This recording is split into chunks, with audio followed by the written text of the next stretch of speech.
को धीर विधाता अजब लिखी को धीर।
कि मनुष्य न चाहते भी कुछ नहीं कर सकता।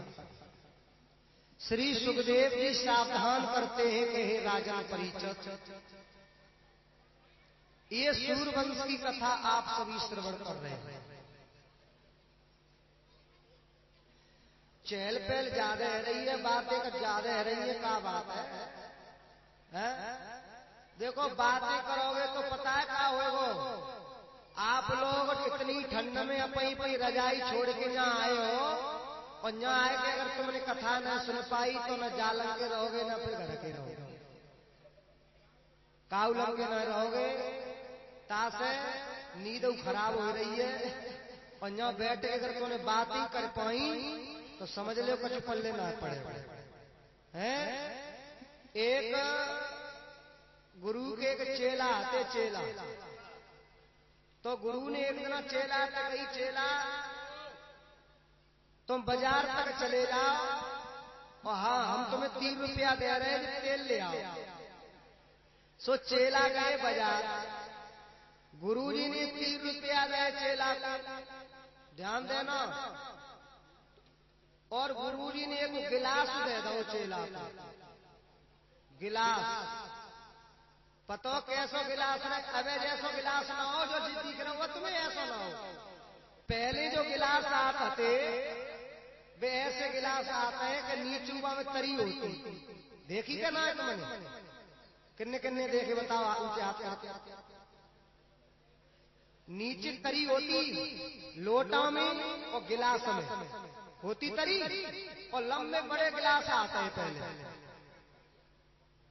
तो देखो पहले के गिलास में तरी आती और लोटा में, अब तो न गिलास में तरी रही है और न जो आदमी में तरी रही है, न गिलास में तरी न आदमी में तरी है, वो तो मनोआवत तरी लड़के जाते हैं।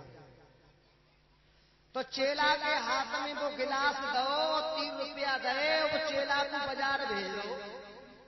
चेला पहुंचे दुकान पे, लाला जी से कही कि ले लाला जी जाओ मैं 3 रुपया को तेल कर दो।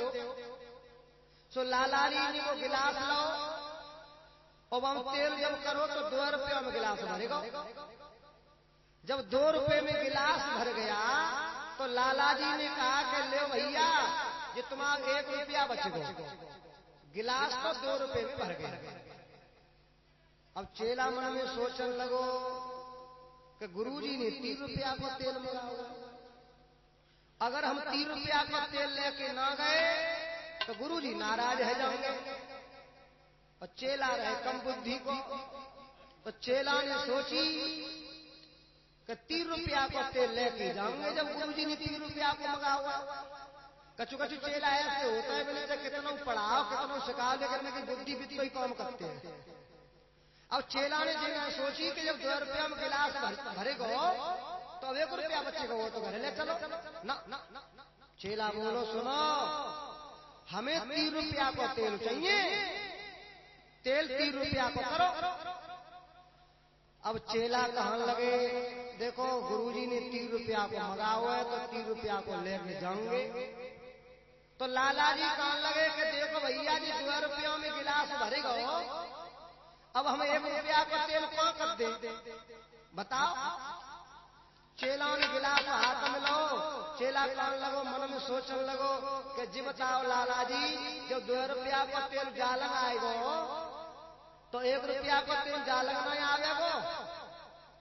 सुबह चेला ने वो गिलास में उनको कर लो, और क्या करो कि 1 रुपया को तेल ऊपर करवाओ और वो 2 रुपया को वही फैलाए और लेके चले आए। आश्रम पे जैसे आए गुरुजी ने कही कहो चेला तेल ले आए क्या? हाँ ले आए गुरुदेव। कि कहाँ है तेल? कैसे है तो गुरु ने कही 3 रुपया को तेल हुआ। चेला बोलो तुम तो मुझे पागल समझते हो, जी 3 रुपया को ना आए फिर जी तो 1 रुपया को है गुरुजी। तो गुरुजी ने कही 2 रुपया को आए। चेला बोलो तुम्हें दिख ना रहा ना। चेला बोलो 2 रुपया को जाल है तो समझ ले हो न 2 रुपया को रहो और न 1 रुपया को रहो तो समझ गए हो गए। अब तो तुम नहीं बात घत्ते रजाई छोड़ के आए हो, नींद खराब है रही है। 2 रुपया को काम घरों को छोड़ दो, 1 रुपये कथऊ न सुन पावो तो चेला की नहीं खा लो गिलास लेके घरे जाओ हैं। तासे यहाँ आए हो जब तक बैठो तब तक बातें मत करो, बातें कल ली और बातें करवे को तो मुंह को रोज मिलेगो, लेकिन कथा थोड़ी रोज मिलेगी तुम्हें। बताओ तो 5 दिन तुम्हारे बीत रहे 2 दिनों की बात और रह गई है। फिर यहाँ कोई आवे वो, फिर तो यहाँ राके से ही घंटा बजाऊंगे अकेले, फिर कोई नहीं आवे। तो इसलिए जो समय तुम्हें मिला है ना यहाँ, ये 7 दिन का, जिसमें ये 5 दिन बीतने वाले हैं आपके, ये व्यर्थ में मत गवाओ। बात करवे को तो निरो समय गनो, रोज बातें करियो और ऐसो मोह को बार बार ना में तो तास शांति बनाए रखियो। मुझे ज्यादा का उसका कुछ कहनी ना पड़े। अब यही शांत रहियो और कथा पे ध्यान देना। बोल गोविंद भगवान की। चलो ताली बजा के कीर्तन बोल लो प्रेम से, मनवाड़ी को पवित्र कर लो। उसके बाद आगे भगवान की बड़ी सुंदर कथा आप सभी श्रवण करेंगे। ताली बजा करके प्रेम से बोल लीजिए।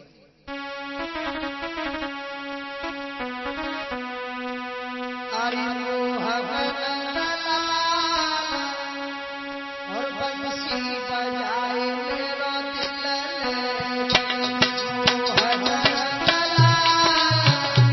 और बंसी बजाए मेरो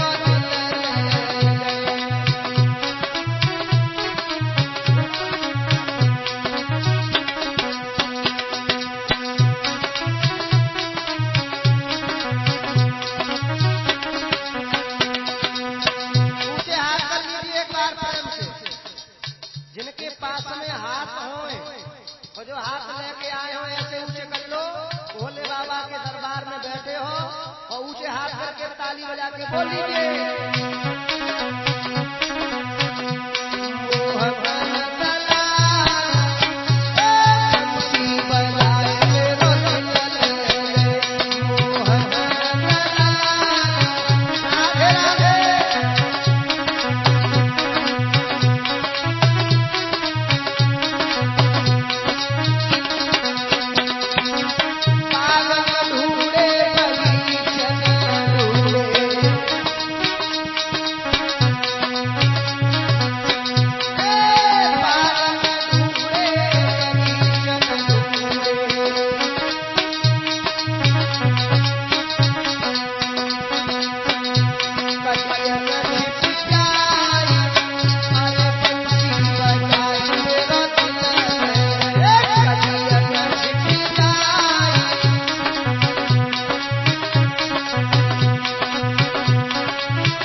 शांति बनाए रखें।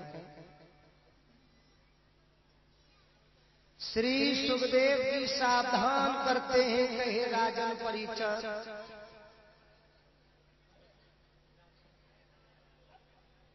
सूरवंश की कथा आप सभी श्रवण कर रहे हैं और सूरवंश में बड़े बड़े प्रतापियों का आख्यान आपने श्रवण किया।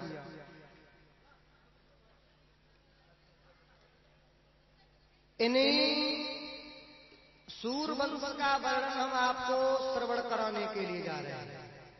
ध्यान लगा करके सुने परिचित महाराज। श्री सुखदेव जी वर्णन करते हैं, कहे राजा परिचर, इन राजा हरिश्चंद्र के पुत्र हुए थे रोहित। रोहित के पुत्र हुए थे हरित। हरित के पुत्र हुए थे चंप, जिन्होंने चंपापुरी बसाई थी। चंप के पुत्र हुए थे वासुदेव। वासुदेव के पुत्र हुए थे जय। जय के हुए थे विजय। विजय के हुए थे व्रत। व्रत के हुए थे भारुक। भारुक के हुए थे बाहुक और बाहुक के हुए थे सगर। इन राजा सगर की दो पत्नी थी। एक का नाम था केसनी, दूसरी का नाम था सुमति। इन्हीं राजा सगर के यहाँ 60,000 पुत्र पैदा हुए थे, जो कपिल मुनि के श्राप से एक ही बार में मारे गए थे। उन 60,000 पुत्रों का उद्धार करने के लिए जो राजा सगर के दूसरा पुत्र था, जिसका नाम था असमंजस। असमंजस के असमान हुए। असमान के हुए थे दिलीप और दिलीप के हुए थे भागीरथ। वो भागीरथ जो गंगे मैया को इस पृथ्वी पर लाए थे और भागीरथ ने अपने पुरखों का उद्धार करवाया था। भागीरथ ने अपने पुरखों का उद्धार कराया और गंगे मैया को उस पृथ्वी पर लाए थे। ये वही गंगा है। इन्हीं भागीरथ के पुत्र हुए थे सुरत। सुरत के हुए थे नाभाग। नाभाग के हुए थे सिंधदीप। सिंधदीप के हुए थे आयताज। आयताज के हुए थे ऋतपर्ण। ऋतपर्ण के हुए सौदास और सौदास के हुए थे अस्मक। अस्मक के हुए थे एडवेड। एडवेड के हुए थे दासरथ। दासरथ के हुए थे खटवांग। खटवांग के हुए थे दीग्रवाव। दीग्रवाव के हुए थे रघु। रघु के हुए थे अज और अज के हुए थे दशरथ। ध्यान देना, ये सूरवंश का वर्णन है। विस्तारी चल रहा हो महाराज, और तुम बच्चन में पढ़े गए आता तो समझ ना पाओगे। ये बिल्कुल विस्तार से चल रहा है, आप ध्यान देते जाना। सूरवंश में इन्हीं खटवांग जो राजा हुए, जिन्होंने 39 घड़ी में दुनिया से मुक्ति को प्राप्त कर गए थे, राजा खटवांग। और खटवांग के हुए थे दीग्रवाव। दीग्रवाव के हुए थे रघु और रघु के हुए थे अज और अज के हुए थे राजा दशरथ। और एक बात हम आपको बताएं, राजा जो दशरथ थे ये राजा दशरथ अज के पुत्र नहीं थे महाराज। ये राजा दशरथ का जो जन्म हुआ था ना, राजा दशरथ का जन्म हुआ था पृथ्वी से। ये राजा दशरथ पृथ्वी से पैदा हुए थे। एक कहावत कही जाती है कि बाप की बहन बहू बेटा की सास लगत भौजाई, आज हम वेदन में सुने आए। ये कहते हैं ना, तो अब मैं आपको ये बात बता दूं कि बाप की बहन बहू बेटा की सास लगत भौजाई, आज हम वेदन में सुने आए। ये बात इसलिए कही जाती है, राजा दशरथ का जन्म हुआ था पृथ्वी से। कहां से जन्मे थे राजा दशरथ? जमीन से, पृथ्वी से। राजा दशरथ जन्मे पृथ्वी से। और सीता का जन्म कहां से हुआ था? पृथ्वी से। तो सीता का भी जन्म पृथ्वी से हुआ, राजा दशरथ का भी जन्म पृथ्वी से हुआ। तो पृथ्वी दोनों की मां हो गई, तो बहन भाई हो गए हैं, बहन भाई हो गए। अब क्या बताया है कि बाप की बहन, तो सीता दशरथ की बहन है गई, है? बाप की बहन और बहू बेटा की। दशरथ के पुत्र कौन थे? राम। तो बहू किनकी बनी? सीता, राम की। तो बहू बेटा की सास लगती भौजाई। जब दशरथ भैया लगे तो कौशल्या भौजाई आ गई। आ गई समझ में? तब कहते हैं कि बाप की बहन बहू बेटा की सास लगत भौजाई, आज हम वेदन में सुने। तो राजा दशरथ का जन्म इस पृथ्वी से हुआ था। श्री सुखदेव जी वर्णन करते हैं, कहे राजन परिचर, राजा दशरथ का जन्म पृथ्वी से हुआ। अब कैसे हुआ था बताऊं कि मालूम है? तो मैं आपको बता रहा हूं, थोड़ा ध्यान देना माताओं। राजा दशरथ का जन्म कैसे हुआ था पृथ्वी से? महाराज जो अज थे ना, ये महाराज अज अवध के राजा थे। और महाराज अज के गुरु थे वशिष्ठ। गुरु कौन थे? वशिष्ठ। और महाराज अज की जब शादी भई, समय बीतता गया, लेकिन महाराज अज के यहां कोई संतान पैदा नहीं हुई थी। एक दिन की बात, महाराज अज के जो गुरु थे वशिष्ठ, उनकी पत्नी का नाम था अरुंधति। क्या नाम था? अरुंधति। एक दिन गुरु वशिष्ठ की पत्नी ने ये कहा कि आपके जो शिष्य हैं वो अयोध्या के राजा हैं, पैसे वाले हैं, आप ऐसा करो, मेरी इच्छा है कि मैं अपने यहाँ एक यज्ञ करूं। तो आप अपने शिष्य के यहाँ चले जाओ, वहां से कुछ धन ले आओ, जिससे हम अपने घर पर यज्ञ कर दें। तो गुरु वशिष्ठ गए महाराज अज के पास में। तो महाराज अज ने गुरु वशिष्ठ का स्वागत किया, सम्मान किया। अज ने कहा कहिए गुरुदेव कैसे आना हुआ? तो वशिष्ठ कहने लगे, राजन हम इसलिए आए हैं, हमारी पत्नी की इच्छा है कि घर में एक यज्ञ करना चाहता है, तो हमें कुछ धन की जरूरत है। महाराज आज बोले, चिंता की बात क्या है गुरुदेव, बताइए कितना धन हम आपको दे दें। खजाना खोल दिया हमने आपके लिए, जितना चाहो उतना धन ले जाओ। गुरु वशिष्ठ बोले, ना, हम वो धन चाहते हैं जो तुम्हारी मेहनत का हो। अब तुम जी बताओ, तुम्हारे खजाने में तुम्हारी मेहनत का धन कितना है, वो धन हमें निकाल के दो। अब महाराज अरे सोचने लगे, खजाने में हमारी मेहनत का धन तो है ही नहीं, कहां से दे दे?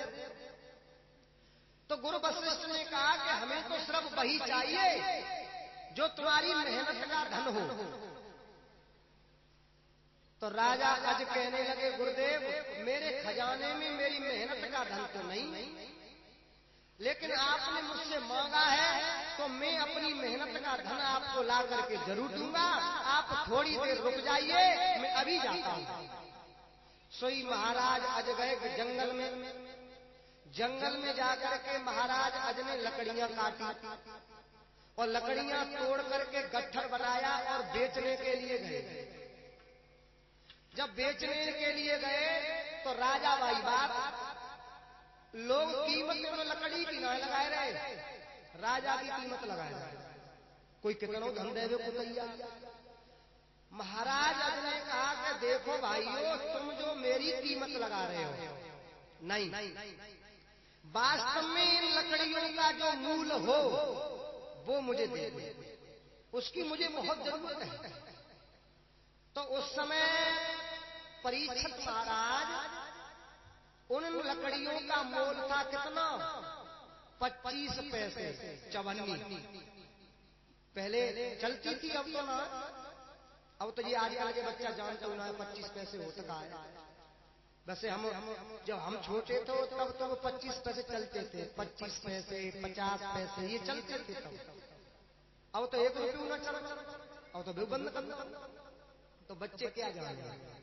तो आप ध्यान देना, वो लकड़ी जब बेची गई माताओं तो उसकी कीमत कितनी मिली? 25 पैसे। अब राजा दशरथ महाराज अज उन 25 पैसों को लेकर के आए गुरु वशिष्ठ के पास। अब गुरु वशिष्ठ के पास में जब आए तो महाराज अज ने कहा, गुरुदेव मेरी मेहनत की कमाई सिर्फ इतनी है। वशिष्ठ बोले ठीक है, हमें इतनी चाहिए। तो गुरु वशिष्ठ ने वो 25 पैसे लिए और लेकर के अपने आश्रम पर पहुंच गए। अब गुरु वशिष्ठ की पत्नी तो ये सोच रही थी कि हमारे पिया गए राजा के यहां तो बहुत सा धन लेकर के आ रहे होंगे। और जब महाराज गुरु वशिष्ठ जब आश्रम पर पहुंचे तो उनकी पत्नी अरुंधति ने पूछा कि पिया धन लेकर के नहीं आए? तो गुरु वशिष्ठ ने भी 25 पैसा निकाले और अपनी पत्नी को दया जी कही के लो ये धन लेके आया।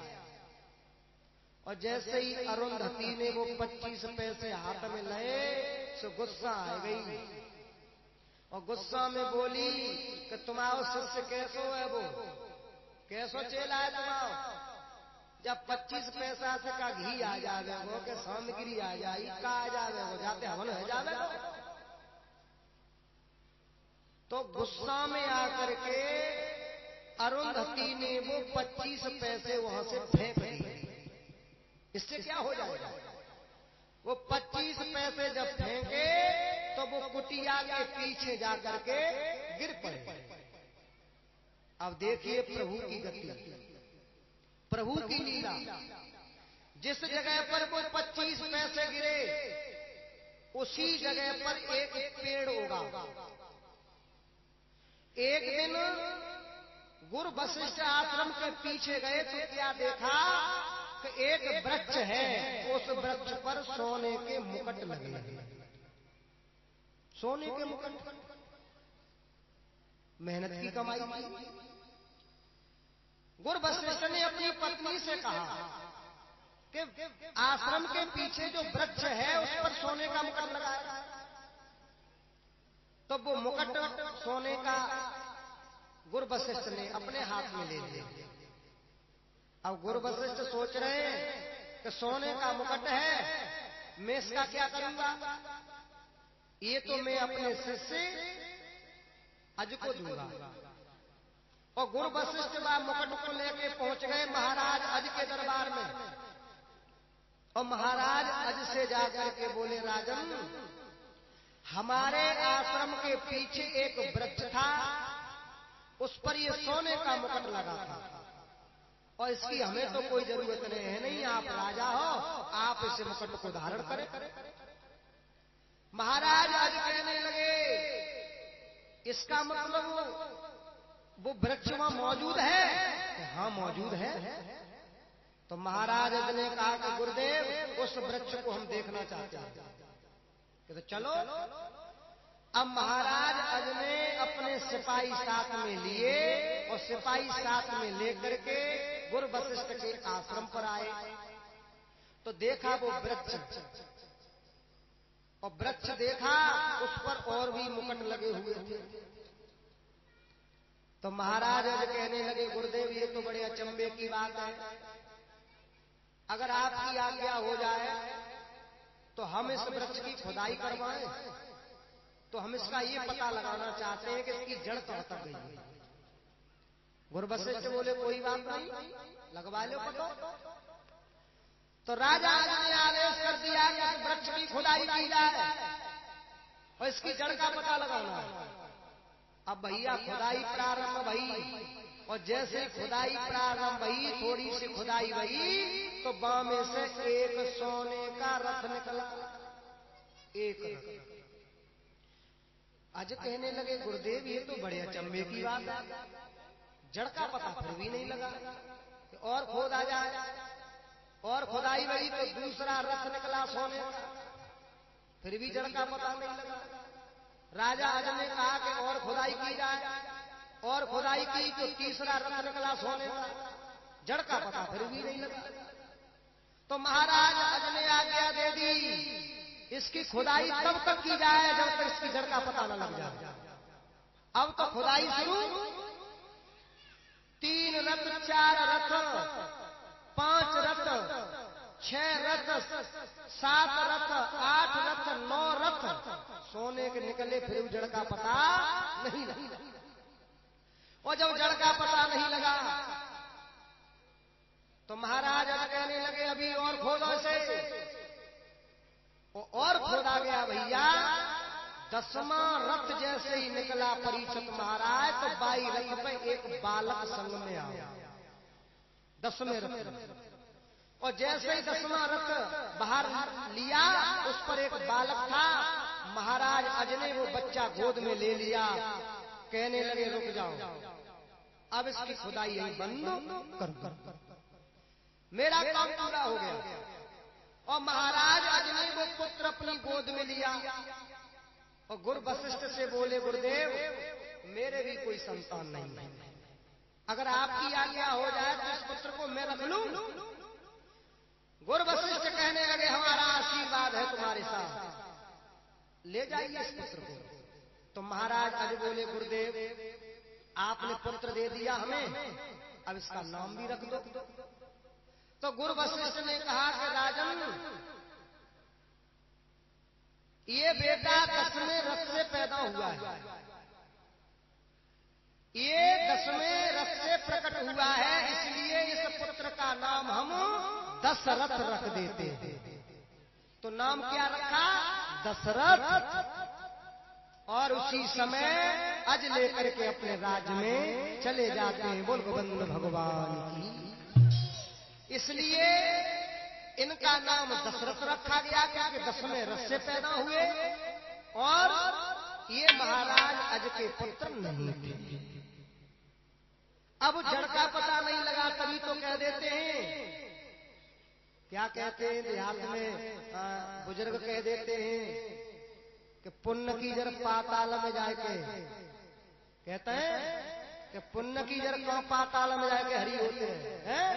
तो समझ लो वो मेहनत की कमाई थी और मेहनत की जो कमाई होती है वो हमेशा टिकती है और पाप की कमाई ज्यादा इतना टिकत ना चकतन धर्माई बेईमानी कर ले मन को तो समझा सकते हो कि हम पैसा लाए हैं, लेकिन वो पैसा ज्यादा दिनों तक रुकेगा नहीं। और जो अपनी मेहनत का पैसा होगा वो हमेशा रुकेगा। एक पीढ़ी नहीं 7 पीढ़ी तक वो पैसा खत्म नहीं हो सकता। और अधर्म का पैसा जो होता है तीसरी पीढ़ी पे जाके नष्ट हो जाता है। और आप अंदाजा कर लेना, आपके सामने बड़े बड़े पैसे वाले जमींदार देखे होंगे तुमने, तो आज उनके नाती भीख मांग रहे होंगे। ये क्यों होता है माताओं? इसलिए होता है कि इसमें अधर्म का धन जो आ जाता है वो अधर्म का धन अच्छे धर्म को भी अपने साथ में ले जाता है। इसीलिए तो कहते हैं कि भगवान की कथा हो या यज्ञ हो तो 10वां हिस्सा अपना दान करना चाहिए। क्यों करना चाहिए? दान करने से हमारा धन पवित्र होता है, धन कभी कम नहीं होता है। तो हमेशा दान करने से धन पवित्र होता है, दान करने से कभी धन कम नहीं होगा। और आप करके देख लो, जिन लोगों ने दान किया है वो रातों रात बढ़ रहे हैं, और जिन लोगों ने कंजूसी की है वो दिन रात मर रहे हैं। तो ये है धर्म की बात। तो माताओं, हमेशा सच्चे मन से, सच्चे दिल से अगर मेहनत से आप कमाओगे तो वो धन आपके बच्चों को भी सार्थक रहेगा और आपका भी सार्थक कर देगा, नहीं तो जीवन नष्ट हो जाएगा। आप सोचो कि हमने बहुत पैसा कमा लिया और हमारे बच्चे नौती पंती ना पतो का बहु कलर का पी के शराब से बर्बादी कर दे। इसलिए धन वो कमाओ जो आपके काम में आ जाए। पैसा कोई मुक्ति का द्वार नहीं है, पैसा कोई आपको यहाँ से आगे को ले जाने वाला नहीं है। पैसा सिर्फ साधन है। आप साधन करना चाहते हो तो अच्छे कपड़ा पहनो, अच्छा खाओ, अच्छा संस्कार रखो, बच्चों में अच्छी पढ़ाई करवाओ, तो पैसे का सार्थक रहेगा, न तो पैसा नष्ट हो जाएगा। बहुत से कंजूस ऐसे हैं या दुनिया में कि पैसा बहुत है लेकिन वो खा नहीं सकते। ऐसे ऐसे लोग हैं। मैंने एक ऐसे कंजूस को देखा अपनी जिंदगी में, मैं बता रहा हूं आपको हकीकत बात, कि उसका बच्चा बीमार पड़ा था, बच्चे को बुखार आ गया, डॉक्टर के पास में लेके पहुंच गया, लेकिन वो नालायक कंजूस 500 का नोट नहीं तोड़ रहा था। बताइए, नो कह रहा हूं 500 का नोट टूट जाए, ये खच्चो है जाए वो हाल। और बच्चा बीमार पड़ा है और वो 500 का नोट अपना दुबका के रखे। तो ऐसे कंजूसों की कोई जरूरत नहीं है दुनिया में। ये पैसा किस लिए है? अरे पैसा साधन है अपने लिए, ये कोई मुक्ति का द्वार नहीं है। मुक्ति का द्वार पैसे से मिल जाए तो बड़े बड़े रईस हैं, बड़े बड़े पैसे वाले हैं, पैसे से आप अच्छा भोजन तो ले सकते हो, पैसे से अच्छा भोजन बनवा सकते हो, लेकिन पैसे से भूख नहीं खरीद सकते। अगर खरीद लो तो बताओ। पैसे से अच्छा बेड बनवा सकते हो, पैसे से अच्छा गद्दा बनवा सकते हो, लेकिन नींद पैसों से खरीद नहीं सकते। ये तो प्रभु की सब कृपा होती है। पैसा सिर्फ साधन है, तो पैसा को साधन समझिए, मुक्ति का द्वार मत समझ लेना। बोल गोविंद भगवान की।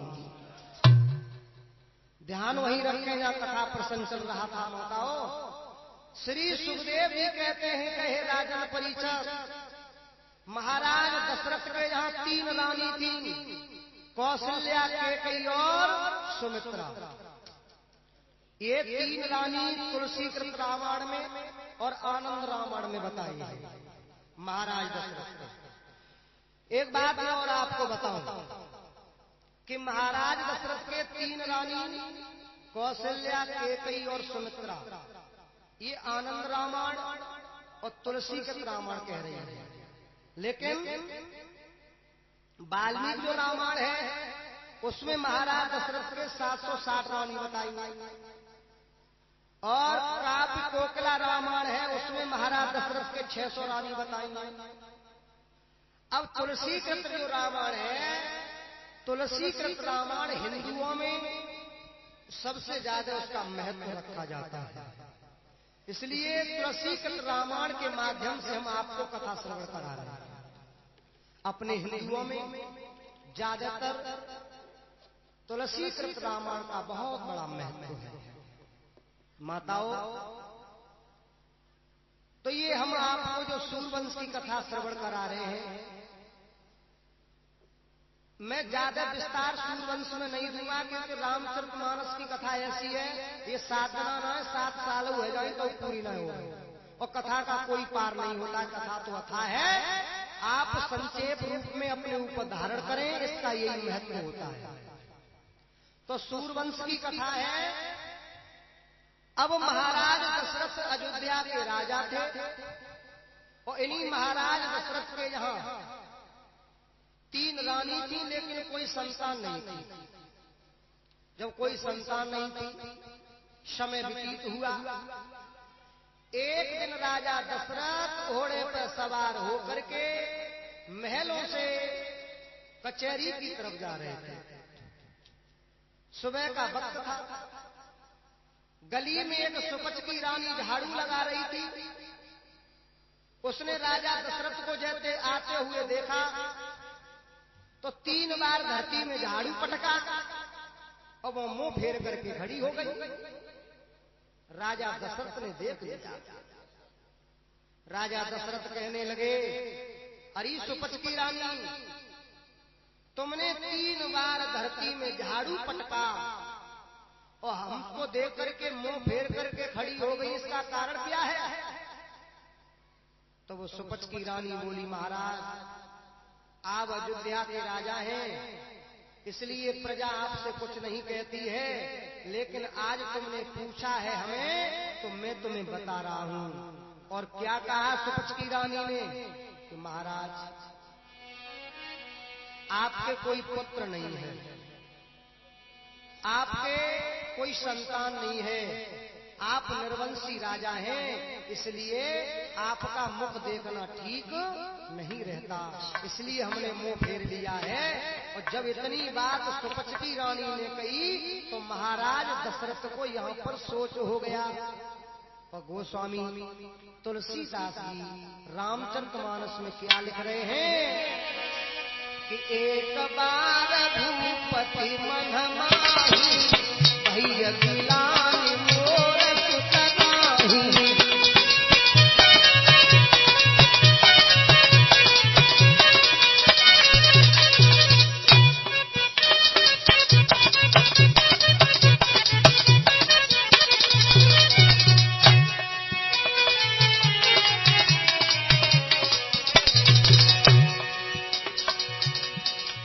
गोस्वामी तुलसीदास जी ने रामचरितमानस में लिखा,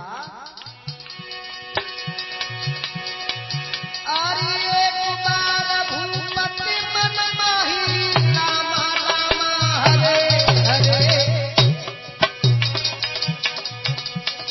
भैया गिलानी मोर सुतनाही रामा रामा हरे हरे।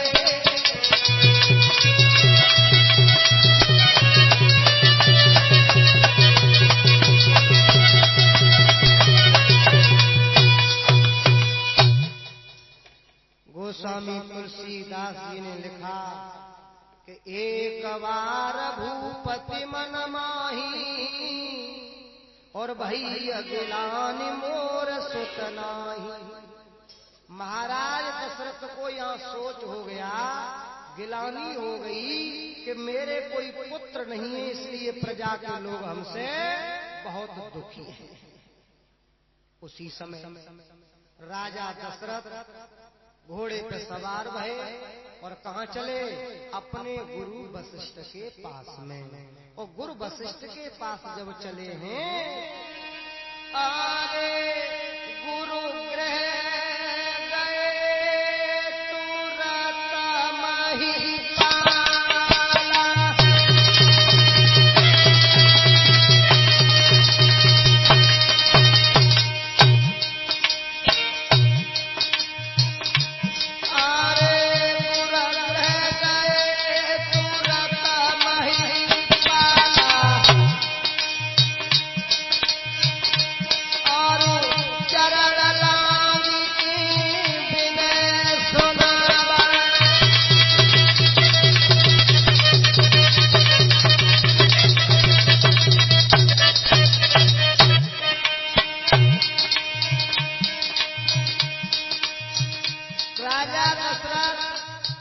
अपने गुरु के पास में पहुंचे और गुरु के पास में जाकर के कहा, गुरुदेव अरे गुरुग्रह गए तुरत महिपाला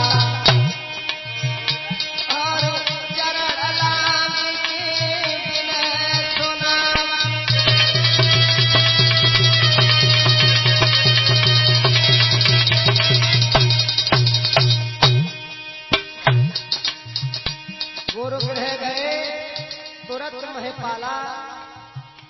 लांग के विनय सुनावा।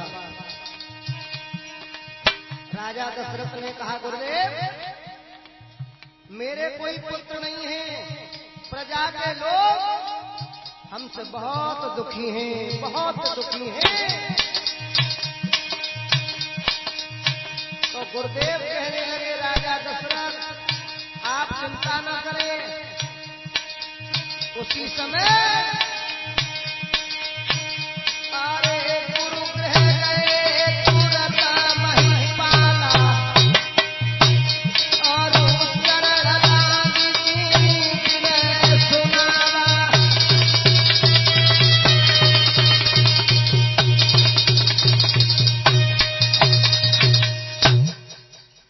राजा दशरथ ने अपने गुरु से कहा कि गुरुदेव कोई पुत्र नहीं है हमारे, प्रजा के लोग हमसे बहुत दुखी हैं, इसलिए गुरुदेव कृपा कर दो हमारे यहाँ पुत्र हो जाए। तो गुरु वशिष्ठ ने कहा आप चिंता न करो, हम तुम्हारे यहाँ पुत्र श्रेष्ठ यज्ञ रचाएंगे जिससे तुम्हारे घर में पुत्र की प्राप्ति हो जाएगी। उसी समय गुरु विश्वामित्र को बुलाया गया, श्रृंगी ऋषि को बुलाया गया और ब्राह्मणों को बुला करके राजा दशरथ के यहाँ पुत्र श्रेष्ठ यज्ञ रचाया गया। और जब यज्ञ हुआ, ब्राह्मणों ने जब आहुतियां दी, यज्ञ चल रहा था, जब पूर्ण आहुति लगी तो अग्नि देव खीर का प्रसाद लेकर के प्रकट हुए। बोल गोविंद भगवान की। यज्ञ में खीर की आहुति लगाई जाती है, इसीलिए लगाई जाती है। यज्ञ भगवान अग्नि देव खीर का प्रसाद लेकर के प्रकट हुए। गुरु वशिष्ठ ने वो प्रसाद लिया, राजा दशरथ को दे दिया और राजा दशरथ से कहा कि ले जाइए राजन, ये प्रसाद अपनी तीनों रानियों को खिला देना, तुम्हारे यहाँ पुत्र की प्राप्ति हो जाएगी। बोल गोविंद भगवान की। माताओं, अब राजा दशरथ गए महलों में और महलों में जाकर के राजा दशरथ ने जो वो खीर का प्रसाद था, अब राजा दशरथ सोच रहे हैं कि मेरी 3 रानी है और प्रसाद एक जगह है, इसका बंटवारा कैसे करूं।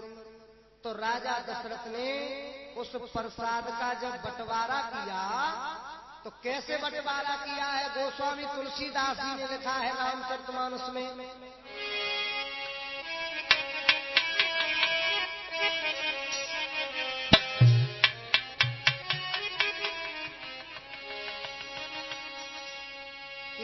अग्रभाग और कौशल्य दीना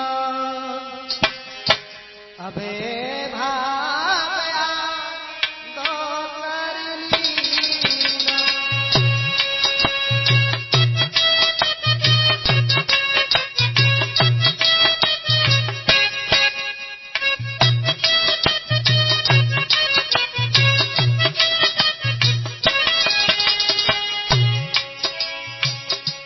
अग्रभाग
गोस्वामी तुलसीदास जी लिखते हैं रामचरितमानस में कि अग्रभाग कौशल्य दीना और अभय भाग याधो कर लीना। कहने का मतलब ये है राजा दशरथ ने पहले बार खीर के प्रसाद के 2 भाग कर ले, आधो आधो, और आधा भाग करके दे दिया कौशल्या को। अब रह गया आधा, आधे में से फिर आधा आधा कर दिया। उसके बाद में 1 भाग कैकेयी को और 1 सुमित्रा को दे दिया। अब महाराज बंटवारा तो हो गया, लेकिन कैकेयी के मन में शंका हो गई। कैकेयी के मन में क्या शंका हुई? कैकेयी ने अपने मन में सोचा कि महाराज दशरथ हमसे ज्यादा प्रेम कौशल्या से करते हैं। अरे कौशल्या को आधा दे दिया प्रसाद और हमें आधे में से आधो। तो कैकेयी बा प्रसाद को लिए तो थी हाथ में, लेकिन मन में कपट हो गया। उसी समय आकाश मार्ग से एक चील उड़ती हुई आई और बात चील ने क्या किया, कैकेयी के हाथ में जो प्रसाद था खीर का, उस प्रसाद में झपट्टा मारो और लेकर के उड़ गई। प्रसाद लेकर के उड़ गई वो चील और चली गई जहां मां अंजनी पर्वत पर तपस्या कर रही थी, और वो प्रसाद ले जा करके उनकी गोद में डाल दिया। मां अंजनी ने वो प्रसाद समझ करके प्रसाद उसे ग्रहण कर लिया, जिससे हनुमान जी का जन्म हुआ। अब माताओं कैकेयी के हाथ में कछुआ है, खाली हाथ खड़ी है, तो फिर कौशल्या ने अपने में से दो और सुमित्रा ने अपने में से, और मिला करके कैकेयी को दे दिया, प्रसाद ग्रहण कर लिया। बोले आनंद कंद भगवान की। श्री सुखदेव जी वर्णन करते हैं, तीनों रानियों गर्भवती रही, धीरे धीरे समय व्यतीत हुआ, और जब वो समय आया गर्भ का, ये दान आया है 50 रुपए नवाब सिंह यादव सिरतोला, 20 रुपए गिरधारी सिंह सिरतोला, 50 रुपए रोहितास यादव ड्राइवर साहब सिरतोला, 50 रुपए रेणु धर्मपत्नी रोहित यादव ड्राइवर सिरतोला, 50 रुपए अशोक यादव अहमदगंज, 10 रुपए संजू सनौब रमेश यादव सिरतोला, 50 रुपए